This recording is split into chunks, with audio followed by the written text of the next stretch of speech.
So now I'm going to go ahead and introduce our program today, which is called Curtain Up, Light the Lights, the History of the Broadway Musical. It's being presented by Dr. Rebecca Ellison, Professor of Theater and Communications, correct?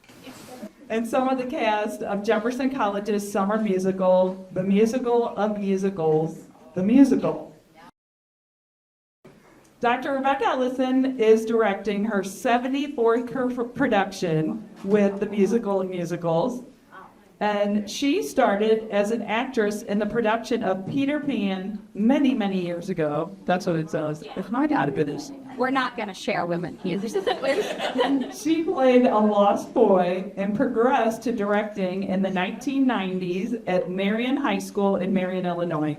She came to Jefferson College in 2000 and is celebrating 24 years at the college and 30 years as a teacher this month.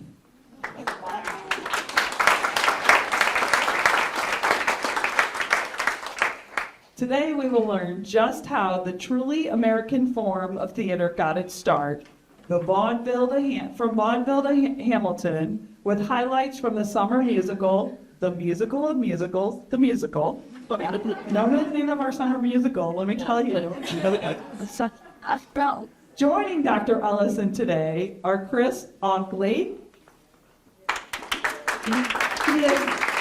He is the music director for The Musical of Musicals, the musical. And a few of our actors, Cameron Clark, Jeremy Levere, Sean McAfee, and Angelina Parola. So please join me in welcoming Dr. Rebecca Ellison and the cast of The Musical of Musicals, The Musical of Musicals, The Musical.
A musical.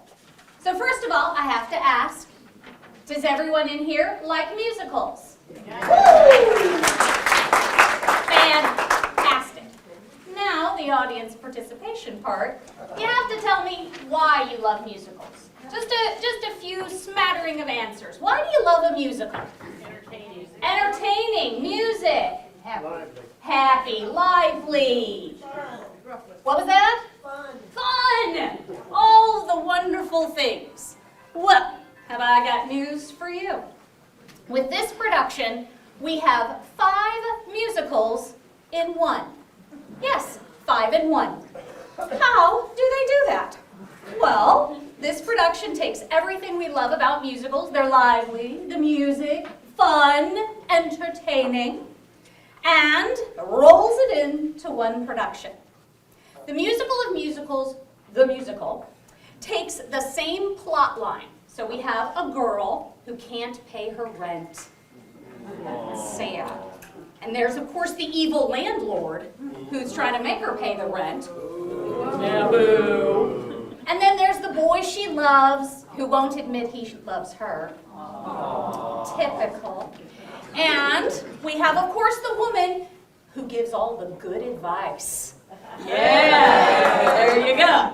So that's the same plot line, but it's told in 5 different musical stylings. Rodgers and Hammerstein, Stephen Sondheim, Jerry Herman, Andrew Lloyd Webber, and Kander and Ebb.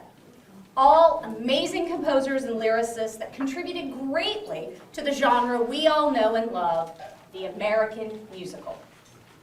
But wait, how did we get here?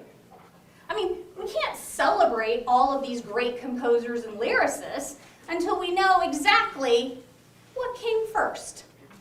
So, as Rodgers and Hammerstein told us, let's start at the very beginning.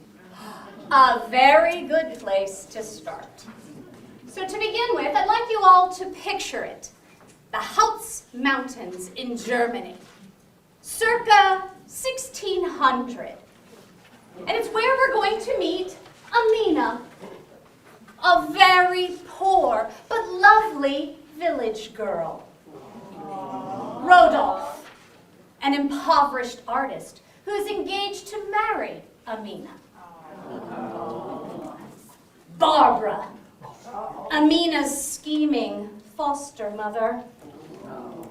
Count Wolfenstein,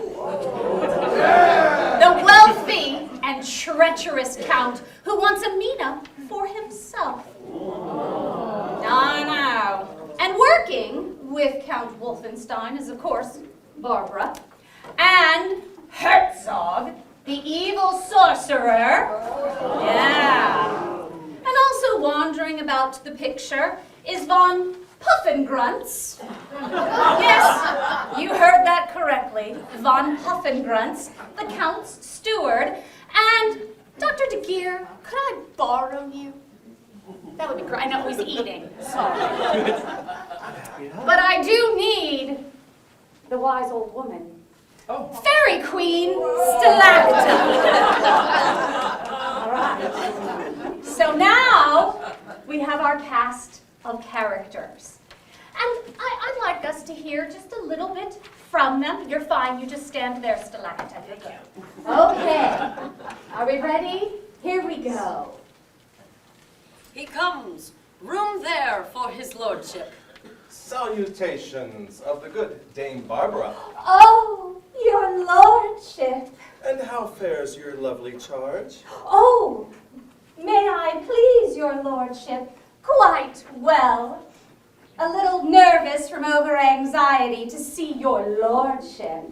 And that was quite natural for us poor silly things.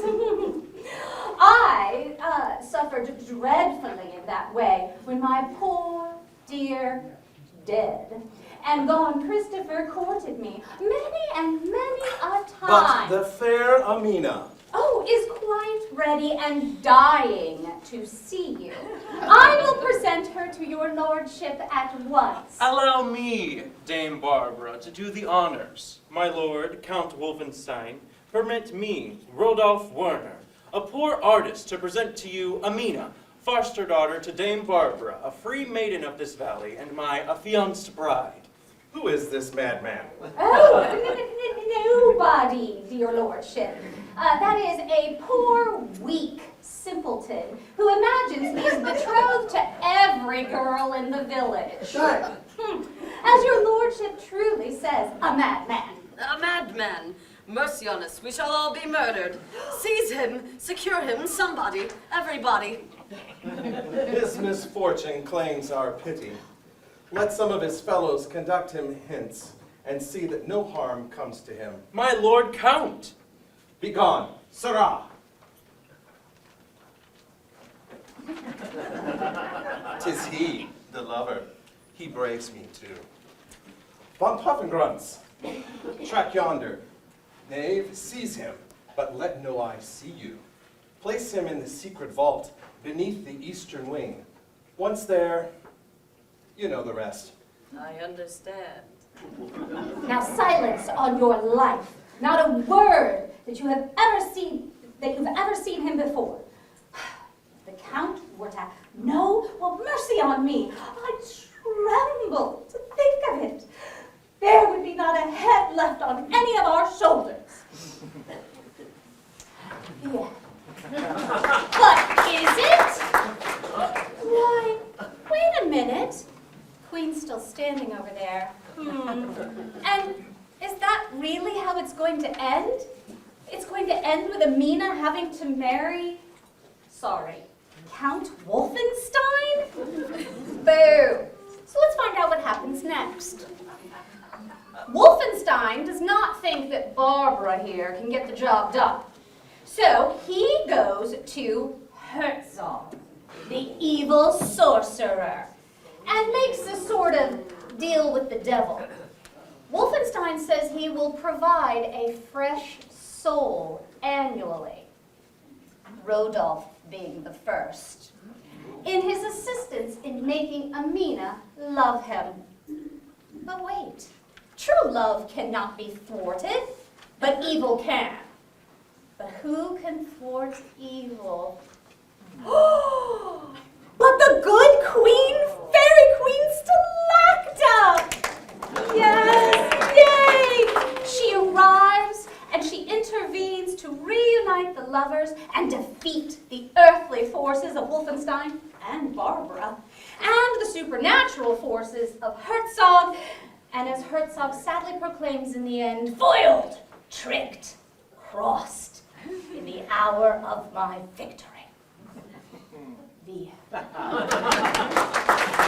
Yes, thank you to the queen, the fairy queen. This is what a queen does. Oh, of course. And thank you to all my wonderful volunteers.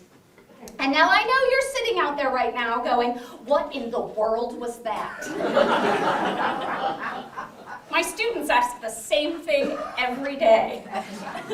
Well, ladies and gentlemen, I just introduced you to the very first musical. That was just an excerpt from The Black Crook.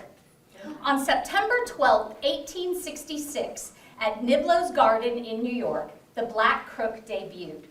Now, the backstory on it is The Black Crook was a melodrama by Charles M. Barris. And for those of you who aren't familiar, a melodrama is defined by Oxford Dictionary as a sensational dramatic piece with exaggerated characters and exciting events intended to appeal to the emotions. A play interspersed with songs and orchestral music accompanying the action. At the same time as the melodrama, The Black Crook, was about to go on stage, nearby there was a European dance troupe led by famed choreographer David Costa.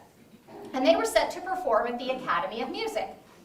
However, the Academy of Music burned to the ground right before they were supposed to perform. So we had all these lovely dancers with nothing to do.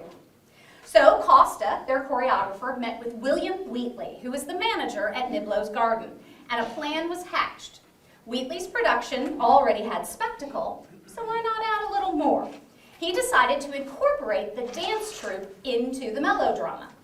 They deferred their opening in order to add the dancers and all of their scenery, and all of these changes, I have to share this, added $25,000 in costs.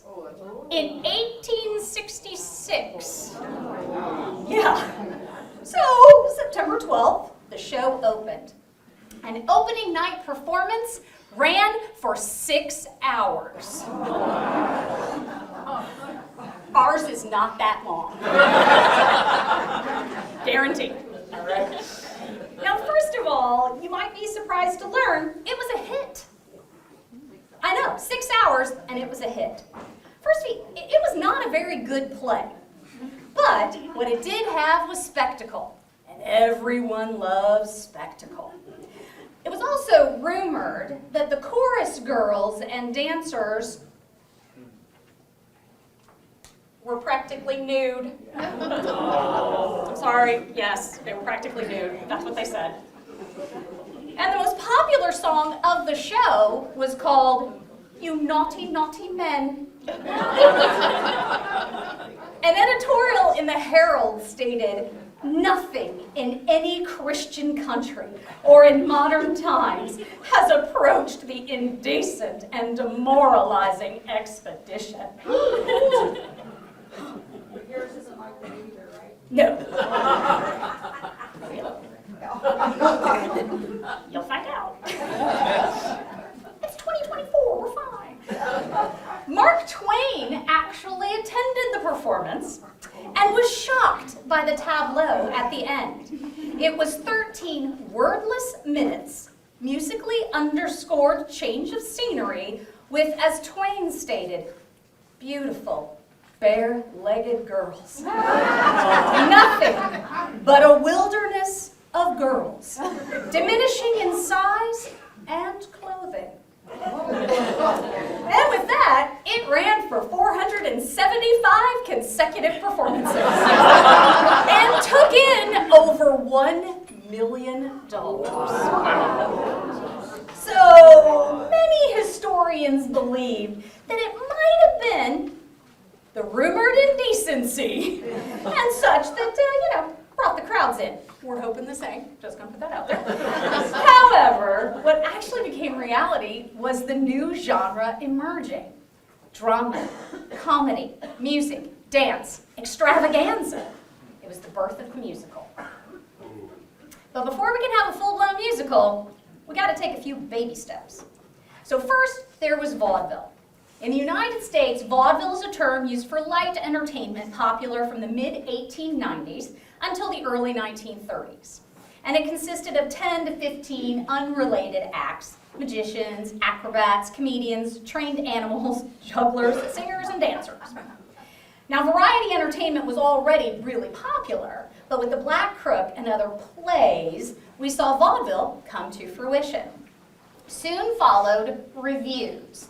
Now, revues were songs, dances, sketches, and a tableau that were all unrelated to one another. It often lacked in plot, but the difference was it had a connecting theme. And all this gave rise to Florenz Ziegfeld Jr., American impresario. Ziegfeld set the standard with his series of follies from 1907 to 1931, establishing the revue in American popular culture and its choruses of women achieving cult status. John Lahr, who is the son of Bert Lahr, who was the original Cowardly Lion in The Wizard of Oz, well, his mother was a dancer in the Follies. And she told him that if a man came to the stage door wanting to see her, he'd better have flowers. And in those flowers, better be jewels. That's how popular those ladies were. Ziegfeld soon became, as stated by the PBS documentary, Broadway, the American musical, which I believe is sitting right over there, the most important and influential producer in the history of the Broadway musical. This is most notably seen in his production of Showboat, which opened December 27, 1927. With this production, as many historians note, there was everything before Showboat and everything after. You see, prior to Showboat, musicals were actually called musical comedies. They were vaudeville or revues. There was no through line. It was just for fun. But with Showboat, there was all the things that Ziegfeld had delivered for 2 decades. A huge cast, comic songs and dances, black actors performing with white actors, breathtaking design, soaring music, and overwhelming spectacle. But now there was a story. And it was a truly American story. And they even dealt with the issue of miscegenation. It was a story with heart. And it ran for 572 performances and has been revived half a dozen times and filmed 3 different times. But most importantly to why we are here today is that Showboat and Ziegfeld helped birth the musical. The lyricist, librettist, and director of Showboat was one Oscar Hammerstein II. And with him, we enter yet another era of the musical. Prior to a partnership with Richard Rodgers, Hammerstein had an extensive career, but he'd hit a bit of a block. Rodgers, on the other hand, also had an extensive career, but with Lorenz Hart, with more than 40 shows together, including Pal Joey, which starred Gene Kelly.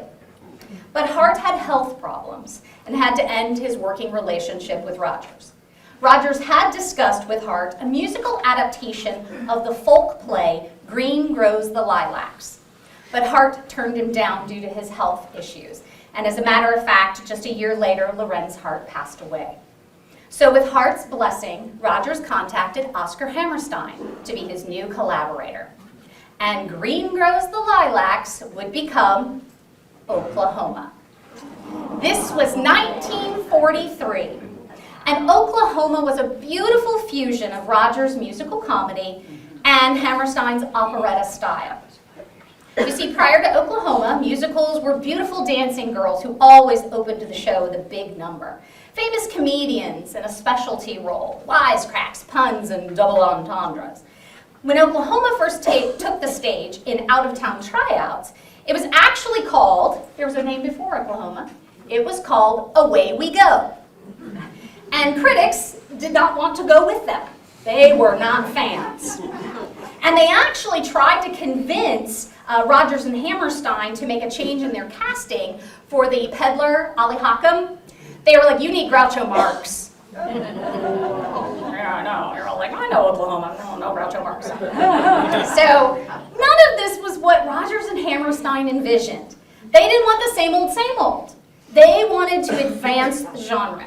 So no big opening of dancing girls. They had a middle-aged Aunt Eller churning butter is the opening. There were no big names. Almost everyone in the original cast was a virtual unknown. There were no puns and double entendres. The jokes came from script situations, a sense of fun that was true to character, and an overall geniality. And the music was different. As Hammerstein once said, there are few things in life of which I am certain, but I am sure of this one thing, that the song is the servant of the play. Meaning, the songs will not make sense separate from the play, and the play will not either without the songs.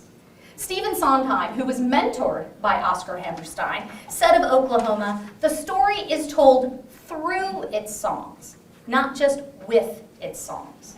Which illustrates how the songs and the dialogue actually blurred in this production. The lyrics continuing the dialogue without a break, and the music functioning as their emotional subtext. Dance also became central to the storytelling. The very famous Dream Ballet was choreographed by one Agnes DeMille, niece to Cecil B. DeMille, and it's a perfect example. It enmeshed with the characters and plot development, and this was new. Dance was always just a diversion. They integrated it into the show. With Oklahoma, Rogers and Hammerstein introduced innovation after innovation. One in particular, which is my favorite, is the conditional ballad. Now the ballad is where you confess your love. And it always had to be in Act 2, because you had to be in love in order to confess your love. So you needed Act 1 to fall in love, and then you could tell them about it in Act 2. I know, who knew? That's life for you. But a ballad is so powerful, especially a good love song, all right? So they created the conditional ballad. In Oklahoma, it was, people will say we're in love. In Carousel, if I loved you. And other composers and lyricists used it, like from Guys and Dolls, I'll Know. And here, from our cast of Musical of Musicals, we're going to share our conditional ballad from Scene 1, I Don't Love You.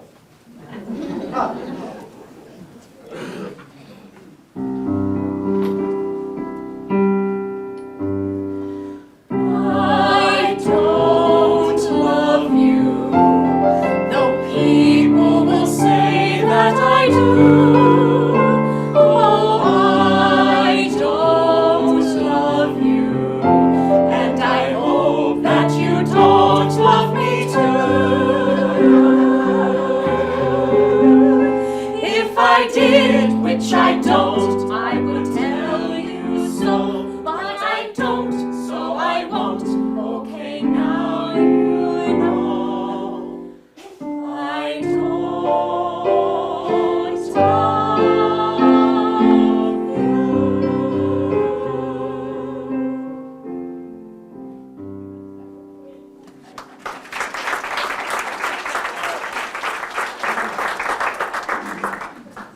I do love you, just so you know. And it's not even Act 2. I know, we still have more to go. They followed Oklahoma with Carousel, Allegro, South Pacific, The King and I, Me and Juliet, Pipe Dream, Flower Drum Song, and The Sound of Music. The Sound of Music was their final collaboration. As it came to Broadway in 1959, and Oscar Hammerstein II died in 1960. Edelweiss was the very last song ever written by Oscar Hammerstein. Together, they won 42 Tonys, 15 Academy Awards, 2 Pulitzers, 2 Grammys, and 2 Emmys. And they brought us beautiful music and story. As Larry Stemple wrote in Showtime, A History of the Broadway Musical Theater, in their hands, musical theater came to mean ever new hybrids of high and low cultural elements, such that in any single show, there could be found in varying degrees the grandeur of opera, the seriousness of legitimate theater, the comedic possibilities of the variety show in vaudeville, and the emotionality of melodrama. When Rodgers and Hammerstein started working together, the genre was called musical comedy. By the end of their collaboration, it was more often than not referred to as musical theater.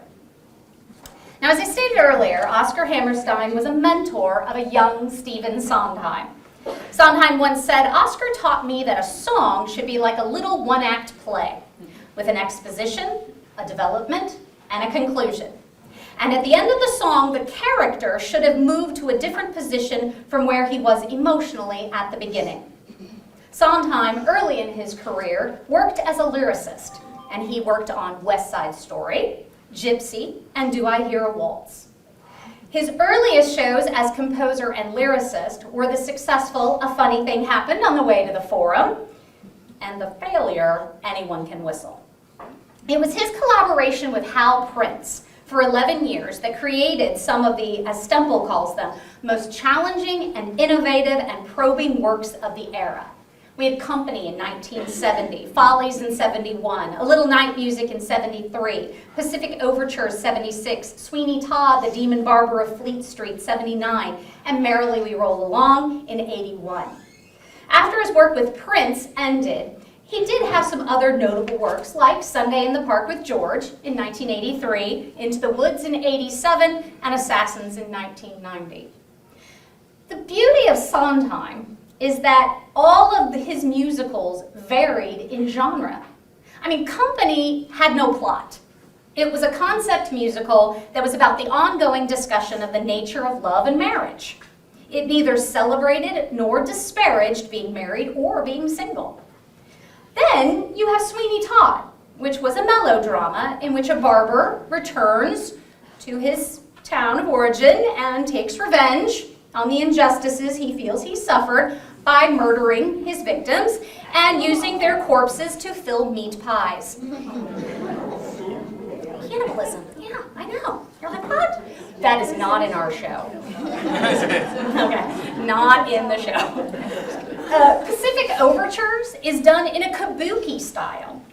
Assassins, if anyone's ever seen that, plays havoc with history by bringing together the killers and would-be killers of America's presidents to examine what many people ignore, the nightmare side of the American dream.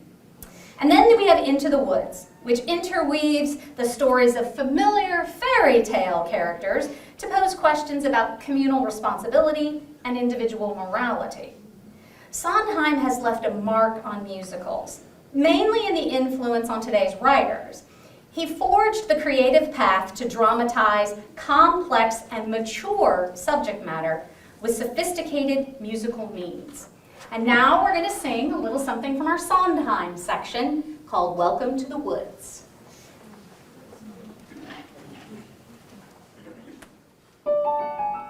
Irony. Ambiguity. Dissonance. Angst. Welcome to our complex, our apartment complex.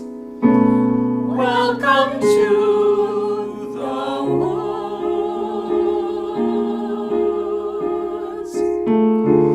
All of our tenants are very neurotic. Emotional lives are completely chaotic. The songs in their hearts aren't ever melodic. Everyone here is a little bit lost in the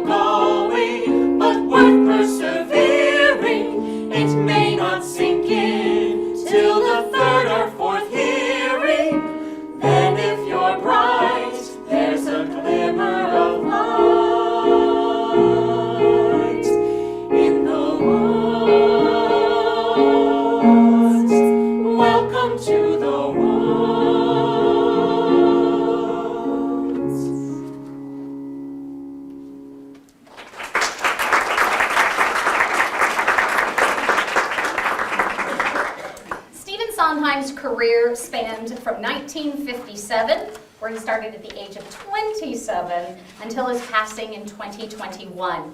And his last musical was in 2008 called Roadshow. Now, while Sondheim gave us definitely the darker side of life, Jerry Herman was helping us to live and love life. Jerry Herman actually describes himself as Mr. Show Business, the razzmatazz comedy writer, a cheerful man whose life is dedicated to making people smile and feel good and leave the theater humming a show tune. He brought us Milk and Honey in 1961, Hello Dolly in 64, Mame in 66, Dear World 69, Mac and Mabel in 74, the Grand Tour in 79, La Cage aux Folles in 1983, and Jerry's Girls in 1985. Herman was the embodiment of living life to its fullest, and always featuring a grande dame to teach you how.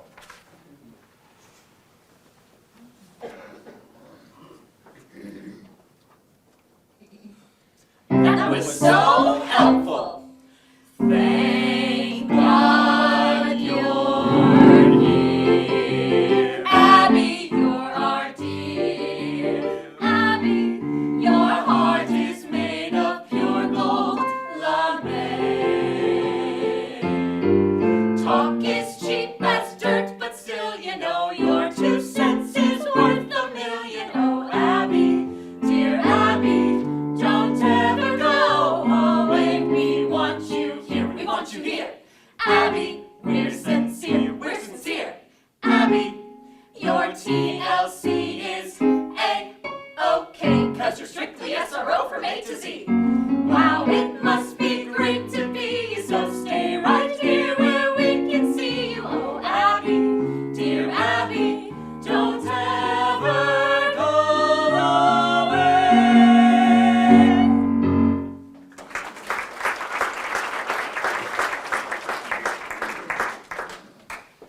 Now, yes, Herman's work is filled with living life to your fullest and loving life. But also, one of his truly greatest legacies is in musical theater is not only the fact that he included gay characters, but he also put them in lead roles. La Cage aux Folles, which you may be familiar with, as I turn my 62 pages, featured a gay relationship, but it also dignified that relationship. And as Harvey Fierstein said, gay sensibility was always in the theater, but whether we got seen by large groups of people or not, there's a difference. And this musical succeeded with mainstream audiences. And it spawned a classic film you may be familiar with, The Birdcage, with Robin Williams and Nathan Lane. So continuing the theme of tackling important issues, we move to the era of John Kander and Fred Ebb, the composer and lyricist who worked together for 40 years until Fred Ebb's death in 2004. Their very first musical collaboration was Flora, the Red Menace, which debuted in 1965. It was followed quickly by Cabaret in 66, Zorba in 68, and then Chicago hit Broadway in 75, Kiss of the Spider Woman in 1992, the Scottsboro Boys in 2010, and New York, New York in 2023. Now, some of you may be familiar with how dates work, and Ebb died in 2004, but yet there were a couple of musicals after that time. They had these collaborations. It just took Kander some time to take the work of Ebb and actually to find a moment where he wasn't reminded of his partner for 40 years to actually produce those musicals. Cabaret in 1966 was their first Broadway hit. From this came scores for 12 Broadway shows. But what's interesting about Kander and Ebb is that they were complete opposites in personality. And yet, what a marriage for 40 years. Kander came from the Midwest, and he was mild-mannered and optimistic. Ebb, on the other hand, was a New Yorker, which means he wore his wit and his insecurities right on his sleeve. But when they were working together on a musical, they spoke as one. They took the concept musical to new heights. They made the life of the cabaret a metaphor for Germany. One key character in Cabaret is the MC, which was originated by Joel Grey. The MC has numerous song and dance numbers that seem to just like pop out of nowhere. They would often interrupt a narrative, and they were usually played strictly for applause. But Stemple reminds us that each MC song and dance placed a chilling political, social, and moral frame around the tales that were going on inside the cabaret on the eve of the Nazi rise to power.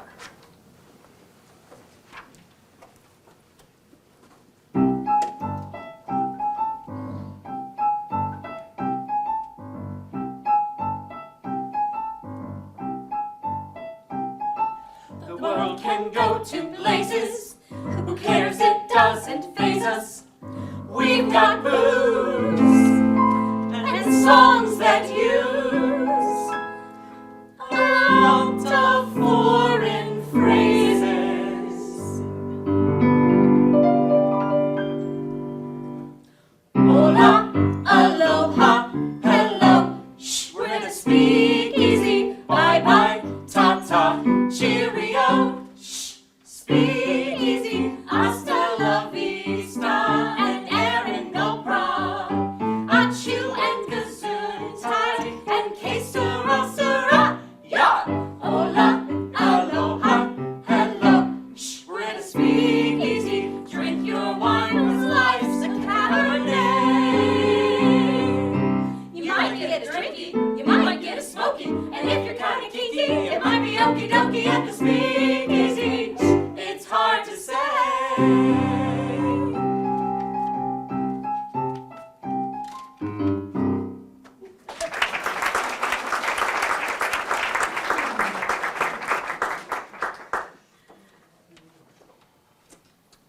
Then comes Chicago, based on the real-life acquittal in 1924 of two Chicago murderesses. This musical parodied the style, sorry again, I have all kinds of pages, the style of vaudeville, sending the message, much like vaudeville did, that nothing could be taken at face value. In creating the iconic musicals Chicago and Cabaret, Kander and Ebb transformed the musical's subject matter, as evidenced by what we just said. They transformed difficult subjects, like Nazi Germany, and murderers on death row, and they turned them into dazzling spectacles. Where Rodgers and Hammerstein's musicals brought us hope and inspiration, Kander and Ebb took a deeper dive into the edgy underbelly of society and explored it through humor, brazen honesty, and probed the deeper complexity of human emotions. The musical sentimentality of Kander's music and the cynical and biting lyrics created by Ebb joined together to change the landscape of musical theater. And the change went even further with our final composer, Andrew Lloyd Webber. Sir Andrew Lloyd Webber has written some of the most commercially successful musicals of the last quarter of the 20th century. It began in 1968 with Joseph and the Amazing Technicolor Dreamcoat, which you might not realize it was 68 because it didn't hit Broadway until 82, and you'll find out why.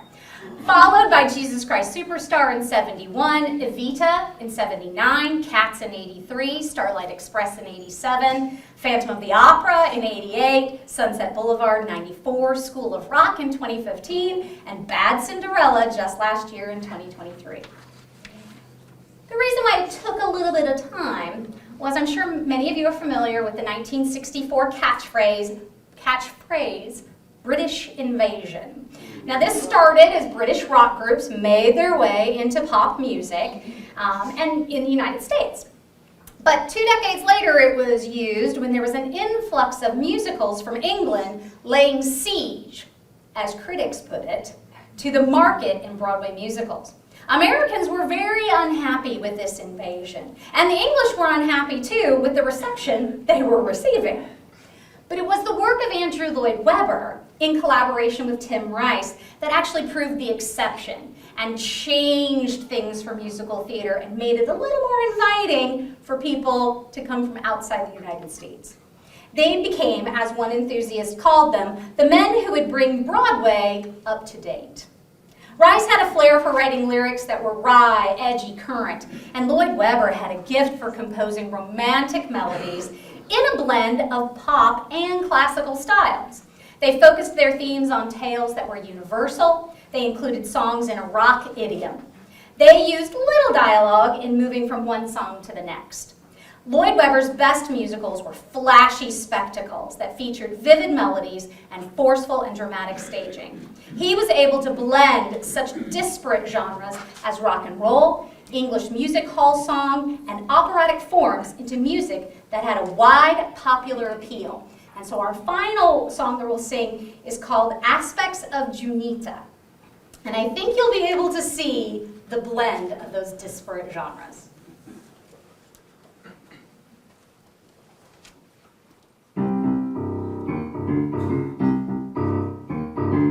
Come see the spectacle, come see the show. A girl with ambition, how far will she go? Her story's original, but is it by chance a really useful production? Or the old song and dance? Junita, Junita, you must pay your rent. Pay your rent, pay your rent, pay your rent, pay your rent. Stand back, Mr. Landlord. I told you a million times. I'll pay the rent, I'll pay it soon. But every month it's the same old tune. Well, I've heard that song before. I can't stand it anymore. I'll start whining some trite attitude. That's short on content, but long on attitude. I've heard that song before. You'll hear it even more.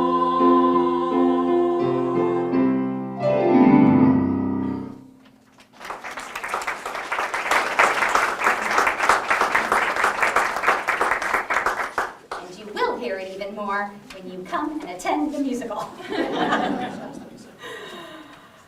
So, my question now is, where are we? As Stemple noted in his book, Broadway seems more intent than ever on producing new shows based on proven older forms of entertainment, recordings, films, or remakes of old Broadway shows themselves.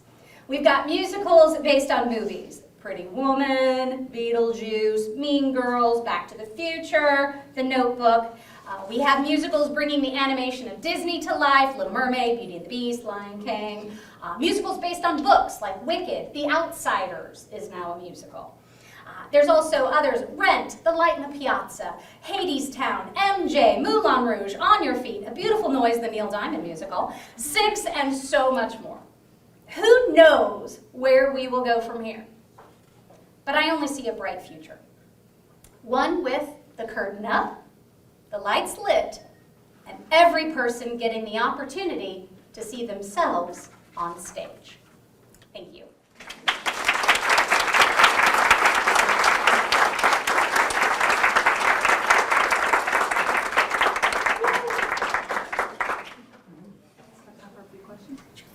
Okay, Rebecca is happy to answer some questions for our students. I can tell you, I don't know how many of you in here have you been to any of our musicals in the summer? They're great. So make sure all of you raising your hand, we're shaking yes, I saw that. So now I'm going to see everyone's hand next fall, all raised. So does anyone have questions today? I just want to know when the musical will happen so we can look forward to tickets. The show opens June 14th. It's the 14th, 15th, and 16th, and then the 21st, 22nd, and 23rd. Tickets are available through our website on Ludus, so you can purchase them at any time.